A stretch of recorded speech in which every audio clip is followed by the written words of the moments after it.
Look, it's Mars.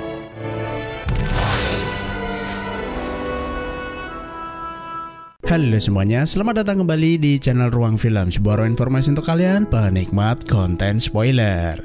Jadi kali ini saya akan membahas sebuah film yang bercerita tentang sebuah misi perjalanan ke Mars. Film ini berjudul Mission to Mars dan dirilis tahun 2000. Jadi nggak usah lama-lama, mari kita langsung masuk aja ke alur cerita filmnya. Film dibuka dengan diperlihatkan perayaan pesta di sebuah rumah. Mereka adalah para astronot yang akan menjalankan misi ke planet Mars. Tidak semua dari mereka akan terbang ke sana karena sebagian akan tinggal di pusat kontrol stasiun angkasa untuk memandu perjalanan. Seorang astronot bernama Luke menemui Jim, sahabatnya. Jim ini adalah orang yang sebelumnya dijadwalkan ikut ke dalam misi namun batal karena sesuatu hal. Menurutnya, Jim adalah orang yang berpengalaman dan Luke sangat menyayangkan jika ia tidak pergi bersamanya ke planet Mars. Jadi singkat cerita, 13 bulan pun berlalu. 4 orang astronot yang tergabung dalam misi Mars One saat ini sudah berada di planet Mars. Mereka adalah Nick, Rini, Sergey, dan Luke sebagai komandannya.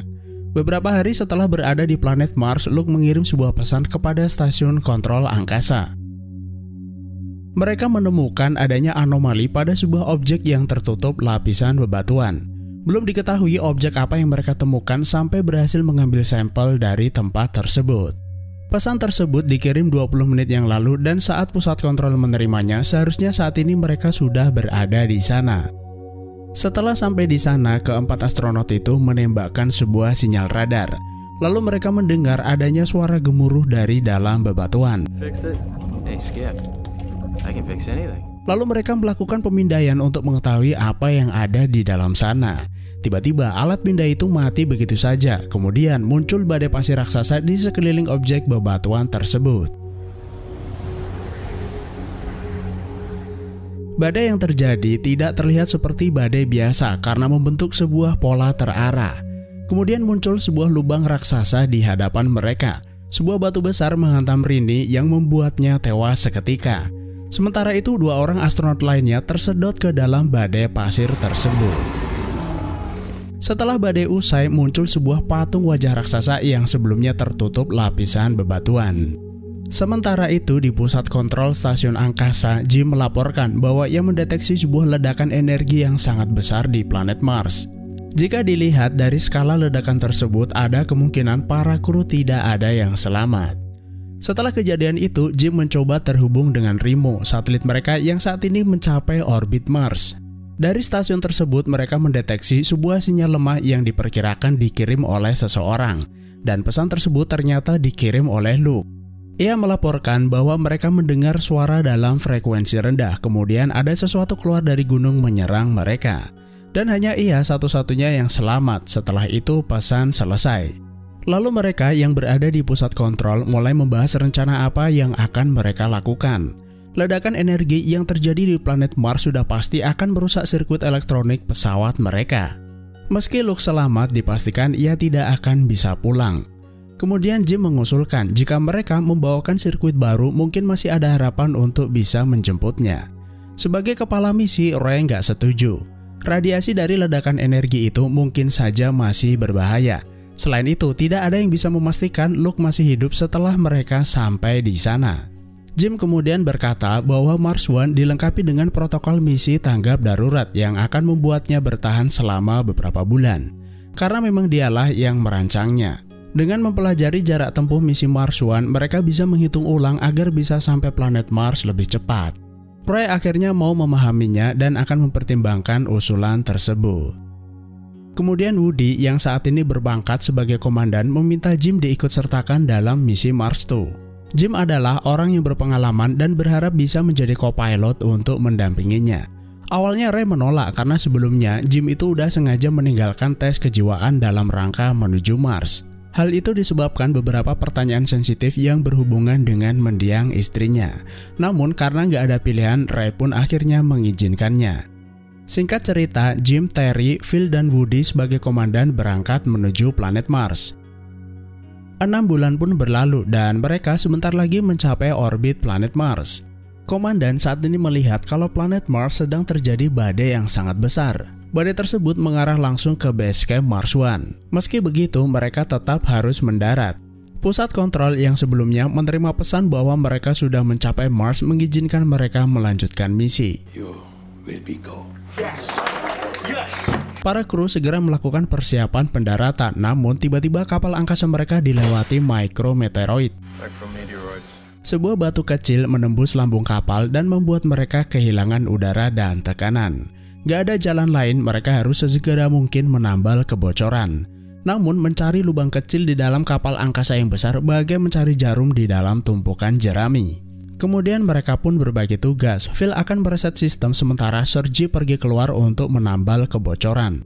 Sementara itu Jim dan Terry mencoba menstabilkan Mars 2 agar kapal angkasa tetap stabil.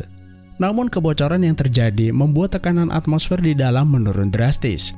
Jika Sergei tidak bergegas, maka kapal angkasa akan kehilangan daya sepenuhnya. Dalam keadaan terdesak, Jim melihat ada minuman melayang di depannya. Ia meminta Terry memeras isinya, dengan begitu air yang ada di dalamnya akan langsung mengarah ke lubang. Berkat idenya tersebut, Sergei langsung menemukan lubang itu kemudian segera menambalnya. Dan setelah itu, tekanan di dalam pesawat normal kembali dan sistem perlahan-lahan mulai pulih. Gak lama kemudian, Mars 2 sudah mencapai orbit Mars dan mereka segera melakukan persiapan pendaratan.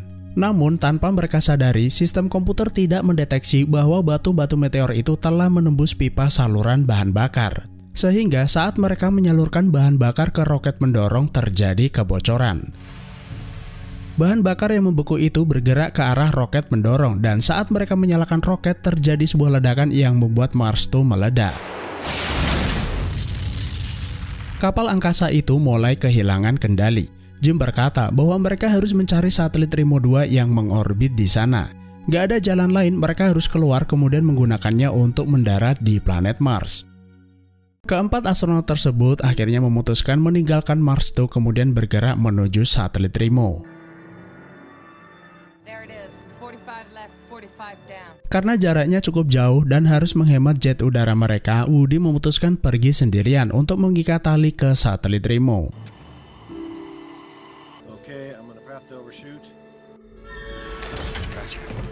Namun ia melaju terlalu cepat, pegangannya lepas kemudian terhempas bebas ke angkasa. Woody berkata kalau ia kehabisan jet udara, ia tidak bisa kembali lalu meminta rekan-rekannya segera masuk ke Remo untuk melanjutkan misi. Mereka bertiga nggak diam begitu saja dan berusaha menyelamatkan Woody sebelum ia jatuh ke atmosfer. Jim mensimulasikan sisa bahan bakar Remo untuk menjemputnya, namun bahan bakar yang tersedia tuh nggak cukup. Jika mereka menggunakan sisa bahan bakar Remo untuk menjemput Woody, maka Remo tidak akan bisa kembali ke orbit Mars untuk bisa melakukan pendaratan. Sang komandan tidak ingin misi Mars 2 gagal, karena itu ia sengaja mengorbankan diri agar teman-temannya itu tidak menghabiskan waktu hanya untuk menolongnya. Singkat cerita, 3 astronot tersisa berhasil mendarat di planet Mars. Mereka langsung menuju Mars One untuk mencari tahu apakah Luke masih hidup. Jim mendeteksi kalau di dalam hub terdapat cukup oksigen, hal itu berkat modul darurat yang ia rancang sebelumnya. Tanaman yang tumbuh di dalam rumah kaca itulah yang membuat oksigen melimpah. Tiba-tiba seseorang menyerang Jim dari belakang yang ternyata adalah Luke. Jim berusaha menyadarkannya bahwa ia adalah Jim, sahabatnya. Luke sangat bersyukur dan gak nyangka akhirnya ada seseorang datang menyelamatkannya. Mereka bertiga juga hampir tidak percaya kalau Luke bisa bertahan selama ini. Jim kemudian bertanya apa yang sebenarnya terjadi di sini. Luke kemudian mengajak rekan-rekannya keluar yang menunjukkan di mana ketiga rekannya dikubur. Lalu ia menceritakan bagaimana kejadian itu terjadi. Luke menunjukkan sebuah benda raksasa mirip wajah muncul dari balik bebatuan. Selama ini mereka tidak bisa mendeteksinya dari bumi karena mungkin saja benda itu sudah terkubur di sana selama jutaan tahun. Yang artinya ada sesuatu sengaja meletakkannya di sana yang jelas bukan manusia bumi. Luke kemudian memperlihatkan spektrogram frekuensi suara yang ia rekam sebelumnya. Suara tersebut memiliki sebuah pola dan jika diurai lebih lanjut, pola tersebut membentuk struktur DNA makhluk hidup. DNA tersebut mirip dengan DNA manusia, namun sepertinya bukan karena tidak memiliki 2 kromosom terakhir. Setelah tidak menemukan adanya petunjuk lebih lanjut, mereka kemudian memperbaiki kerusakan pesawat menggunakan suplai yang mereka bawa. Misi tersebut sudah dianggap selesai dan keempat astronot itu akan segera pulang. Tiba-tiba tanpa sengaja Jim menjatuhkan permen marble milik Phil. Warna-warni marble tersebut mengingatkannya pada simulasi struktur DNA yang ia lihat di komputer. Jim menyadari bahwa suara yang keluar dari wajah merupakan sebuah pertanyaan. Mereka mencoba berkomunikasi dan meminta apakah mereka bisa mengisi 2 kromosom terakhir untuk membuktikan bahwa mereka adalah manusia.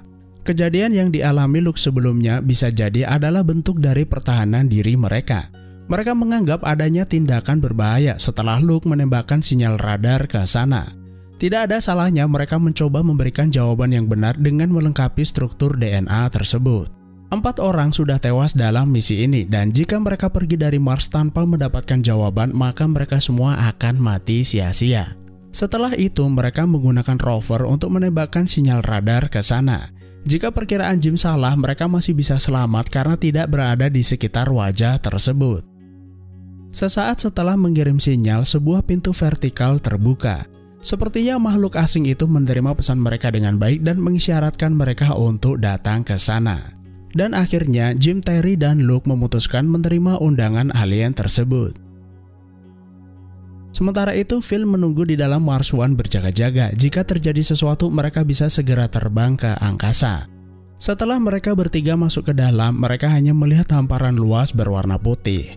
Lalu Jim mendeteksi bahwa di dalam ruangan itu terdapat oksigen, yang artinya mereka bisa bernafas dengan bebas. Mereka kemudian masuk lebih dalam, lalu di hadapan mereka muncul citra tata surya lengkap beserta susunan planet-planetnya. Perhatian mereka langsung tertuju pada planet nomor 4 yang terlihat mirip dengan bumi. Planet tersebut nggak lain adalah Mars. Look, it's Mars. Dan ternyata Mars dulunya adalah sebuah planet yang indah. Sampai suatu ketika sebuah meteor raksasa jatuh kemudian menghancurkan segalanya. Lalu muncul sosok makhluk alien di hadapan mereka. Alien itu terlihat meneteskan air mata, lalu menunjukkan bahwa setelah bencana terjadi di Mars, mereka bermigrasi menuju galaksi lain. Namun dari rombongan mereka, ada satu pesawat yang tertinggal. Pesawat itu terlihat menuju bumi, serta membawa struktur DNA yang kelak akan menjadi asal-muasal kehidupan di bumi. Sebuah jawaban yang kelak akan merubah cara pandang mereka. Semua bentuk kehidupan di bumi hanyalah bagian kecil dari kehidupan yang sudah ada di Mars jutaan tahun yang lalu. Phil kemudian menghubungi mereka, terjadi badai besar di luar dan mereka harus segera kembali. Jim menyadari bahwa wajah yang mereka masuki ini juga merupakan sebuah pesawat. Dan saat ini dalam hitungan mundur untuk meluncur ke angkasa. Jim kemudian meminta Terry dan Luke segera kembali, sementara itu ia tetap akan berada di sini. Menurutnya sinyal tersebut adalah sebuah undangan untuk mengikuti kemana mereka pulang. This is an invitation for us to follow them home. That's what all this is for.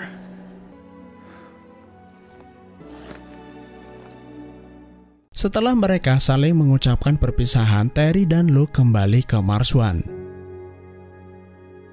Sementara itu, Jim akan pergi bersama nenek moyangnya pergi ke dunia baru menuju galaksi yang sangat jauh. Dan akhirnya film pun selesai.